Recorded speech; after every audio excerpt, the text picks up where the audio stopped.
Luto tayo ng utan, guys. Lagay tayo ng tubig. Okay na yan. Tapos hintayin natin kumulo. Frozen tanglad. Lagyan natin ng isda. Pritong isda, guys. Ayan.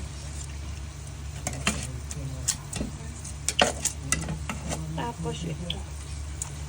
Yung utan natin. Lagyan natin ng sibuyas. Luya. Ganito kami sa Visayas.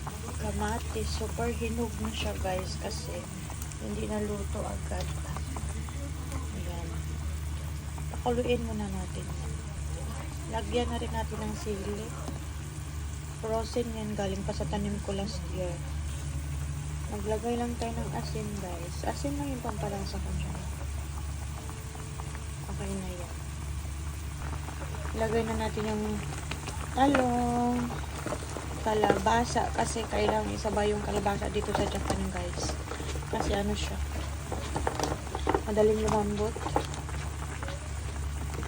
Ilagay natin yung frozen okra natin, guys. Puro gulay. Kasi, guys, nagsawa ako sa carnival. Kanay manok kami, halos araw-araw yung manok. Kaloka. Super sarap, guys. Puro gulay. Healthy. Gawin natin yung frozen, guys. Frozen sitaw. Tingnan nyo, nag-ice-ice pa. Kunti na lang yung sabaw ng gulay ko. Tapos, ilagay na natin itong inoki. Ayan. Tapos, spinach. Talagang gulay is life. Hintay mo. Tapos, hintayin lang natin maluto yan. Nag-add ako ng tubig, guys. Kasi, naubusan na ng tubig. Tapos, maglagay tayo ng spring onions. Para mabango. Sobrang sarap ng gulay. Ito yung diet ngayon natin. Hindi na ako magkakanin mamaya, guys. Puro na lang gulay ang kainin ko. Kita niyo naman, sobrang dami ng gulay dito. Hindi ko na nga makita kung nasaan na sila. Parang naging hot pot yung ako. Hot pot naman talaga to.